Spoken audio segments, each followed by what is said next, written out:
आपको लेकर सबसे पहले एक ही चीज़ है जो हम लोग की पूरी टीम का एक उद्देश्य है कि जनता से झूठ ना बोला जाए। जितना कार्य हो पाए उतना ही उन्हें बताएं और गुमराह करने की रास्ता ना अपनाई जाए। और जैसे कि आप जानते हैं कि प्रेस कॉन्फ्रेंस इसलिए बुलाई गई है कि आप लोग के माध्यम से जनता तक हम लोग अपनी बात रख पाएँ और जनता का आशीर्वाद प्राप्त करने में हमें सबका सहयोग मिल सके। जैसे कि देखा जाता है जब आप जनसंपर्क करने के लिए जाते हैं तो आपको लोगों का स्नेह प्रेम मिल रहा है, तो क्या ये स्नेह प्रेम वोट में बदलेगा या नहीं?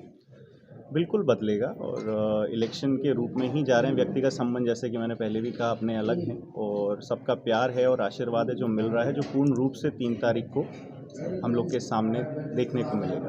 अतरिया माता स्थान सिद्ध हुआ है, उसको लेकर आपके ऊपर कई आरोप लगाए हैं आपकी पार्टी के नेताओं ने, उस पर आपका क्या कहना है? सबसे पहले मेरा कहना यही है उन लोगों से कि देवी जी के स्थान को वो स्थान रहने दें और उस पे ये ओछी राजनीति ना करें। जो भी जानकारी चाहिए आप समिति से लें। सरकार पे अपनी बात रखने का हक सबको है, सो रखें। बस उस चीज़ को जो एक वहाँ की धारणा है, लोगों का एक मानना है वहाँ के लिए, वो बना रहेंगे। भाजपा में जो विरोध चल रहा है इस समय टिकट को लेकर, उसे आप कैसे देखते हो, कैसे मनाएंगे लोगों को? भाई साहब, जैसे कि आपने भी पिक्चर्स या वीडियो देखे होंगे, तो ऑडियो तो मैंने खैर सुना नहीं। और दूसरी चीज़ के भोजन जहाँ चल रहे थे या जहाँ हो रहे थे, एक तो धार्मिक स्थल था और एक जगह कोई रेस्टोरेंट में पिक्चर आई थी। उसमें भी मेरा यही कहना है कि सब के सब भाजपा से जुड़े हुए नहीं थे। कुछ होंगे तो हो सकता है किसी और संबंध में भी बैठक हो, चुनाव को लेके भी हो सकती है, लेकिन वहाँ पे माननीय जो विधायक जी हैं नीरज दीक्षित, उनके जो जिला पंचायत प्रतिनिधि हैं, उनके भाई भी थे और कई लोग भी थे और कई लोग ऐसे थे जिनने सब पार्टियों का काम कर चुके हैं पिछले कई चुनावों में, जैसे कि आप लोग भी जानते हैं। तो भाजपा का कार्यकर्ता वही है जो भाजपा के लिए कार्य करता हो, अपनी हर परिस्थिति भूल के या छोड़ के। तो कार्यकर्ता हम लोग के साथ हैं, वरिष्ठ जन भी साथ हैं, उन लोग का आशीर्वाद भी हम लोग को प्राप्त है। अब आपके सामने कांग्रेस पार्टी का प्रत्याशी आज नाम घोषित हुआ है, वर्तमान विधायक नीरज दीक्षित के आपके सामने, वो अपने आप को महाराष्ट्र विधानसभा में एक बेटा के रूप में पेश होते हैं कि मैं महाराष्ट्र विधानसभा विधायक की रहा बेटा हूँ। आप एक राज परिवार से आते हैं, आप एक राजशाही बेटा हैं, तो आप अपने आप को कैसे वो कहाँ स्थापित कर रहे हैं? अपने अपने कहने के लिए अलग चीज़ हो सकती है। जैसे मैं अपने लिए कुछ भी कहूँ वो एक अलग मानना हो जाएगा। ये चीज़ जनता जानती है, जनता देखती है किसके किससे कैसे संबंध है और किसका किससे व्यवहार है। और रही बात उनकी, तो उनको मैं सबसे पहले बधाई देना चाहूँगा कि उनको एक बार वापस मौका मिला है जनता के बीच जाने का और चुनाव लड़ने का। जीत और हार 3 तारीख को जनता तय करेगी, वो समय बताएगा। सब अपनी मेहनत के हिसाब से अपनी फसल काटेंगे। एक और आपके परिवार में कहावत है कि आपका जो प्रथम चुनाव होता है जी तो आप जीतते हैं, जैसे आप जीतते हैं। जी महाराष्ट्र विधानसभा जब नई बनी उसके पहले भारतीय जनता पार्टी के वहाँ विधायक रहे, आप बिजावर से आपके पिताजी का नेतृत्व करते रहे। जी महाराष्ट्र विधानसभा जैसे ही बनी, पहला चुनाव माननीय माननीय जी महाराष्ट्र विधानसभा में लगे और निर्दलीय चुनाव जीते। जी अब आप दूसरी पीढ़ी में हैं। दूसरी पीढ़ी में क्या तीसरी पीढ़ी में क्या महाराष्ट्र विधानसभा में उस चीज़ को आप दोहरा पाएंगे? देखिए, यदि पीढ़ी की बात नहीं करूंगा, लेकिन एक भाजपा के कार्यकर्ता के रूप में ये चुनाव हम लोग पूरी टीम अवश्य जीतेंगे। और रही बात आपने कही परिवार वाली जो जोड़ के, तो पिछले 3 चुनाव 2008, 13 और 18 में 3 में से 2 बार हम लोग पे विश्वास जताया है जनता ने। तो 3 में से 2 बार में अब आप ही बता दीजिए पलड़ा किसका भारी कहलाएगा। तो खैर वो समय बताएगा और मेहनत दिखेगी। आपको बीजेपी ने लगभग 1.5 माह पूर्व टिकट दे दिया है। जी उस 1.5 माह का आपने क्या उपयोग किया और क्या आपने इसमें पॉजिटिव पाया और क्या नेगेटिव पाया? काफ़ी समय मिला और मैं फिर से शीर्ष नेतृत्व का एक बार बहुत बहुत आभारी हूँ कि सबसे पहली लिस्ट में नाम आना मेरे लिए एक बहुत सौभाग्य की बात थी। उसका उपयोग आपने कहा? उसके उपयोग की पे आ रहा हूँ सब साहब। उस पर उपयोग हम लोग का ऐसा रहा कि हम लोग की सारी मंडलों में बैठक हो चुकी है, अध्यक्ष जी के माध्यम से भी, मंडल अध्यक्षों के माध्यम से भी, और कार्यकर्ताओं से बूथों पे भी मुलाकात हो गई है। सब लोग अपने अपने कार्य में जुटे हुए हैं और हम लोग अपनी रणनीति बना के उस पर कार्य कर रहे हैं। तो जो समय मिला था उसका हम लोग पूर्ण रूप से उपयोग कर रहे हैं। आपने कहा भी कि भाजपा में विरोधाभास नहीं है, जो भी तस्वीरें आई हैं वो बैठक की हैं, ऑडियो लिया है, लेकिन ये आप भी जानते हैं कि आपके साथ जो भाजपा के पुराने लोग हैं वो आज भी आपके साथ फ्रेम में नजर नहीं आते। इस डैमेज कंट्रोल को आप कैसे रोक पाएंगे? आप ऐसे देखें तो हरपालपुर साइड हमारे दिनेश सेठ जी हैं, वो भी भाजपा के हैं, सीनियर हैं। व्यक्तिगत एक व्यक्ति और 2 व्यक्ति की बात नहीं कर रहा जैसे हूं, 4-6 वहाँ दिखे थे तो मैं 4-6 दूसरों के आपको नाम बता रहा था वैसे। जैसे हमारे सन्नू सक्सेना जी हैं नौगांव के, हमारे दिनेश भाई साहब हैं इधर के, अशोक भाई साहब हैं हमारे गढ़ीमलेरा साइड के। तो ऐसे कई वरिष्ठ लोग हैं जो हम लोग के साथ हैं। तो आप ये नहीं अपन कह सकते हैं कि वो कई लोग नहीं होने से पूरी भाजपा नहीं, ऐसा नहीं। भाजपा आपने एक आरोप भी लगाया था वर्तमान विधायक नीरज दीक्षित पर कि उन्होंने विकास नहीं किया है, स्वागत द्वार बनवाए हैं अपने और अपने पिता का नाम उसमें किया है। इसको आप थोड़ा विस्तार से बताएंगे, आप क्या कहना चाहते हैं? देखिए, मेरा ये कहना है साहब, जैसे उनने बचपन से लेकर शुरू में नाम रखा था अपने लड़के का नीरज दीक्षित, तो वही रहने देते। नीरज विनोद दीक्षित जोड़ने की ज़रूरत नहीं थी। खैर चुनाव के रूप में तो या तो आप ये कहना चाहते हैं कि उनको लड़के को कोई जानता नहीं इसलिए पिताजी का नाम लगाना ज़रूरी बीच में फंसाना हो गया, और दूसरी चीज़ या तो पिताजी को ज़्यादा शौक था अपना नाम लिखवाने का, तो उनने वो द्वार 3 लाख के जो 1.5 में भी बन सकते थे वो 3 लाख के बनवाए। और रही बात एक और आरोप की, तो मैं आरोप नहीं लगा रहा। खैर आप लोग को एक जानकारी देना चाह रहा हूँ कि वो लोग ने एक जानकारी आप लोगों तक अभी शायद पहुँची या नहीं पहुँची, उनके सगे मौसी के लड़के या सगे चाची के लड़के जेल में हैं, प्रदीप दीक्षित जी। तो उसकी चर्चा उनने नहीं करी। खासकर मैं कांग्रेस को बधाई देना चाहूँगा कि उनने एक ऐसा कैंडिडेट देखा, एक हरिजन पे जिसने अत्याचार किए, जिसने मारा, आज वो जेल में है, उसकी सज़ा मतलब होगा प्रोसीजर में जो भी, लेकिन जेल में वो चर्चा वो नहीं करेंगे। लेकिन कांग्रेस ने आज के दिन करा है, और ये दशहरा का मौका भी है जो आएगा अभी, तो सत्य की जीत होगी और जनता उस चीज़ को। भाजपा जिलाध्यक्ष आपके साथ नहीं दिख रहे हैं द्वार बनाने के लिए, तो क्या इसमें आपका कहना क्या है, किस तरफ आपका इशारा है कि कहीं भ्रष्टाचार में लिप्त हैं? इशारा नहीं, जनता के बीच में गए तो सब जगह चर्चा हुई। वही चर्चा में आपके हम लोग जनप्रतिनिधि जो कोशिश करते हैं बनने की, वो जनता की बात आप तक रखने की और सरकार तक रखने की होती है। ये चर्चाएं गांव से आई है तो वो मैं आपके सामने जैसे रख रहा हूं। भाजपा जिलाध्यक्ष जी लगातार राजनगर और बड़ा मलहरा में कैंपेनिंग कर रहे हैं अपने कैंडिडेटों को जिताने के लिए, वहाँ से एक समय दावेदार भी थे, लेकिन वो किसी भी फोटो में आपके साथ नहीं दिख रहे हैं, ना ही आपके क्षेत्र में नहीं है, पिक्चर है मेरे पास। हम लोग तो की बैठने कैंपेनिंग का कर जो रहे हैं टाइम वो। मिला था उसमें हो चुकी हैं ऑलरेडी। तो अब जहां जरूरत है वहां पे अध्यक्ष जी ज़्यादा समय दे रहे हैं, और फिर हम लोग की जब बैठ के भी 17, 18, 19 में वापस है, तो जब उनको समय होगा फिर पधारे। एक तस्वीर वायरल हुई थी महाराजपुर विधानसभा में एक नया रिकॉर्ड बना था मध्य प्रदेश में, सबसे युवा विधायक कांग्रेस से जिससे चुने गए थे। शायद मेरी जानकारी है कि आप जिनसे उम्र में छूटे हैं, अब वो आप बता सकते ऐसी हैं। मुझे ऐसे मेरी जानकारी है। तो क्या महाराजपुर विधानसभा के लोग या फिर से कोई नया रिकॉर्ड बनाएंगे? हो सकता है, बिल्कुल वो समय बताएगा। समय बलवान होता है भाई साहब। एक वही मैंने वीडियो कहा। वायरल हुआ था जब शिवराज सिंह जी खजुराहो एयरपोर्ट पे आए थे, ललिता जी आपका परिचय कराती हैं। भाजपा नेताओं का आरोप है कि एक ऐसे प्रत्याशी को टिकट दे दिया गया है जिसको पार्टी के शीर्ष नेतृत्व नहीं जानता। इस पर आप क्या कहेंगे? देखिए, मैंने पहले भी कहा था कि कुछ लोगों का काम ही है हम लोग का नाम लेके राजनीति करना, नहीं तो उनको कोई पूछेगा नहीं। सो दूसरी चीज़ रही बात ये कि जहाँ पे भी कोई पधारते हैं या कोई अधिकारी आता है, कोई मुख्यमंत्री जी भी आते हैं, तो एक प्रोटोकॉल से लाइन में होता है और एक आदमी सबसे नाम लेके परिचय कराता ही है हर बार। तो एक वो प्रोटोकॉल का एक प्रोसीजर था, उसको एक अन्य रूप से लिया जा रहा हो तो वो एक अलग चीज़। महाराजपुर विधानसभा में क्या योजना है आपकी चुनाव को लेकर और प्रचार को लेकर? प्रचार को लेकर हम लोग डोर टू डोर जा रहे हैं भाई साहब, सबसे मुलाकात कर रहे हैं। योजनाएं का जिन जिन ने लाभ लिया है उनसे भी निवेदन कर रहे हैं कि वो लोग पूर्ण रूप से वापस से भाजपा की सरकार बनाने में सहयोग करें, क्योंकि अगर यहाँ पे विधायक बनता है तो सरकार बनने में एक ईंट उनकी भी लगेगी।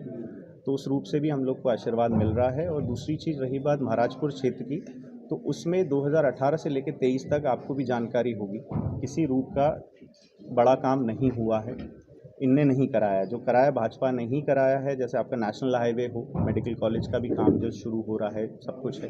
कई चीज़ें हो जो आपकी ये वाली गढ़ीमलेरा वाली विदिशा वाली रोड सैंक्शन हुई है, ये वाली चीज़ें हैं। और बाईपास हरपालपुर का है, नल जल योजनाओं का काम है, सब भाजपा का कराया है। जैसे हरपालपुर में आरोप था कि क्षेत्रीय विधायक जी ने कहा था कि पूरे एक एक घर में नल लग जाएगा। अभी भी हरपालपुर के लोग पानी से परेशान हैं। तो अगर आप 3 तारीख को जीतते हैं, 3 दिसंबर को आपके परिणाम आपके पक्ष में आते हैं, भोपाल पहुंचते हैं, तो फिर हरपालपुर की जनता क्या पानी की उनको भरपूर मिल पाएगा कि अभी भी अछूती रह जाएगी? हरपालपुर का पुराना वीडियो देखेंगे तो उसमें उनने स्टेज पे चढ़ के कई चीज़ें चिल्लाई थी। उनने कहा था कि तहसील का भी, उप तहसील का भी कहा था, और उसने पर्टिकुलरली एक बिल्डिंग का बोला था कि इस बिल्डिंग में ही खुलवा देंगे। तो वो बिल्डिंग तो सरकारी थी नहीं, कोर्ट की तरफ से हमारे पास है, आज भी भगवान की दया से कोर्ट के माध्यम से ही आदेश से। कामाख्या जी, मैं इस बात को आगे बढ़ाना चाहता हूँ जी। कि हरपालपुर में जो पानी की समस्या है जी। वो तो आपसे छुपी नहीं है। जी। चलिए, आरोप प्रत्यारोप की राजनीति हो गई, कांग्रेस बीजेपी कांग्रेस, लेकिन अगर आप चुन के जाते हैं, जो आप सबसे युवा शायद इस विधानसभा सीट पर होंगे, तो आपका क्या खाका है कि आप इस विधानसभा को क्या देंगे? आखिर जनता आपको क्यों चुनी? देखिए, हरपालपुर में अगर जैसे मैं पहले हरपालपुर वाली जी मैं हरपालपुर से शुरू करता हूँ। हरपालपुर का भी नल जल योजना का जो काम 2018 के पहले सैंक्शन हुआ था, वो जब कंप्लीट हो जाएगा तो पूर्ण रूप से हरपालपुर को जल सुविधा अच्छे से उपलब्ध होगी, जैसे कि नौगांव में 2018 के पहले हो गई थी। ऐसे ही गढ़ीमलेरा महाराजपुर का भी जो प्लान है वो भी उसमें आएगा। रही बात मानवेंद्र सिंह जी जो हमारे विधायक थे पहले, उनने बाकी गांवों का भी एक प्लान बनवाया था। उस पे हम ज़रूर काम करेंगे कि जो बड़े शहर हैं जहाँ से वहाँ पे सप्लाई हो रहा है पानी, उनमें गाँव में भी वहाँ से सप्लाई हो पाए।